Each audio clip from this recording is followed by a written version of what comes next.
Taga-bayan ng President Quirino, binaril patay sa bayan ng Carmen, lalawigan ng Cotabato. 200 na benepisyaryo sa lungsod ng Tacurong tumanggap ng payout mula sa AKAP program. 3 kasapi ng local terrorist group sumuko sa lungsod ng Tacurong.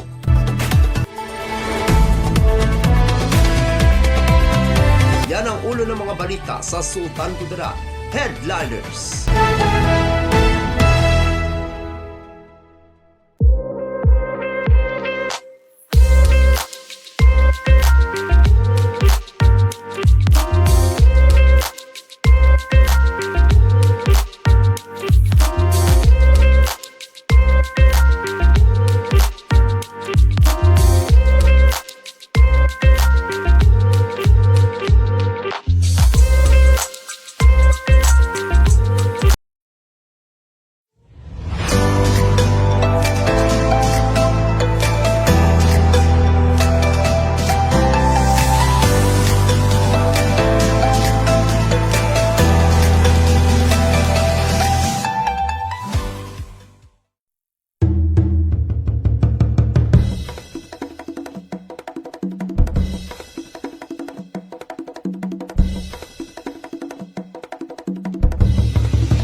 Magandang araw, lalawigan ng Sultan Kudarat. Narito na ang mga pangunahing balita sa Sultan Kudarat Headliners ngayong Nobyembre 29, taong 2024. Taga-bayan ng President Quirino, binaril patay sa bayan ng Carmen. Narito ang ulat. Dead on the spot ang microfinance officer ng isang lending company matapos itong barilin kaninang tanghali sa bayan ng Carmen, lalawigan ng Cotabato. Kinilala ang biktima na si Billy Lamasan Cordero, binata at naninirahan sa Purok 2, Barangay Tanaungan, bayan ng President Quirino, lalawigan ng Sultan Kudarat. Batay sa inisyal na impormasyon mula sa supervisor nito, pauwi na ang biktima mula sa kanyang pag-iikot sa kanyang area.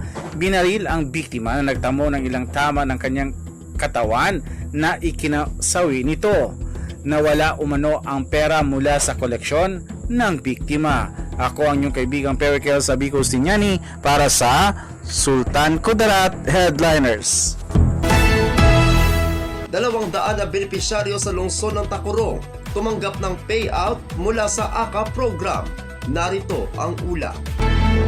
Matagumpay na naisagawa ang AKAP payout sa Barangay Poblacion Gymnasium sa lungsod ng Tacurong, lalawigan ng Sultan Kudarat, kung saan 200 mga benepisyaryo ang nakatanggap ng kinakailangang tulong mula sa programa. Pinangunahan ng Ako Bisaya Party List sa tulong ng Department of Social Welfare and Development o DSWD.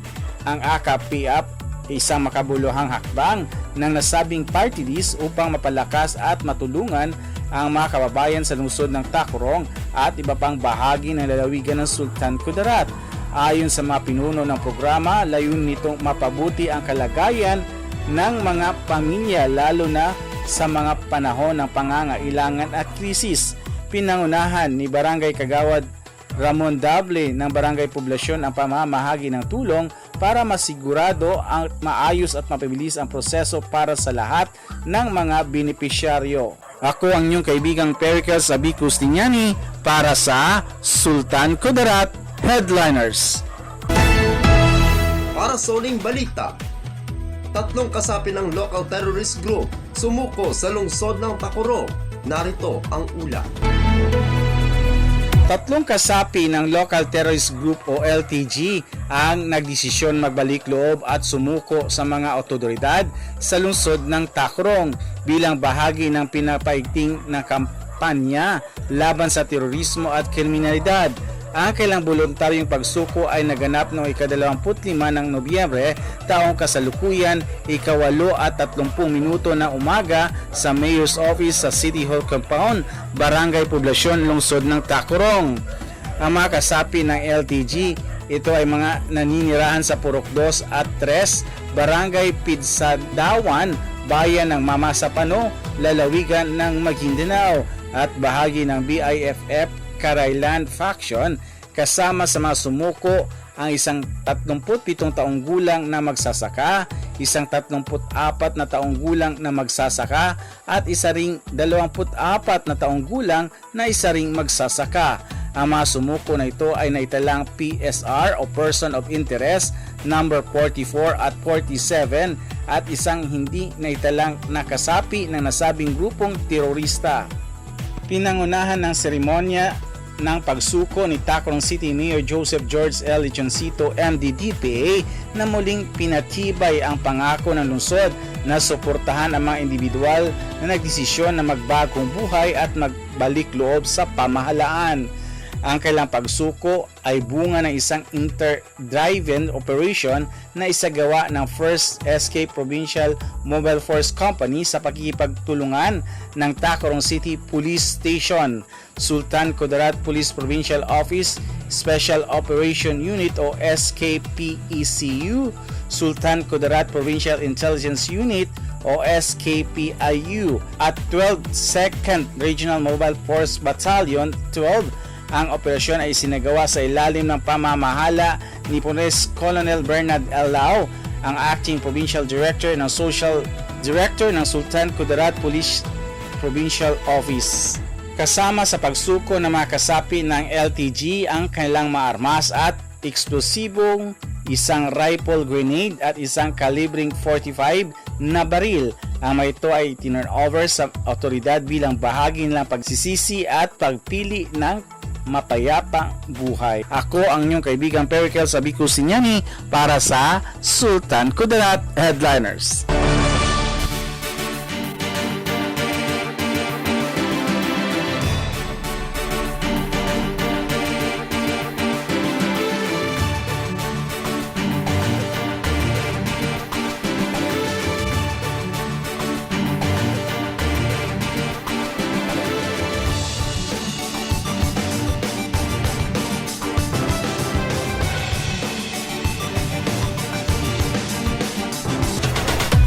At yan ang kabuuan mga balita sa araw na ito. Mga balitang kailangan ninyong malaman, balitang walang kinakampihan, balitang totoo, balitang may dalang aral at inspirasyon. Ito ang Sultan Kudarat Headliners. Hanggang bukas, maraming salamat at magandang araw kaibigan.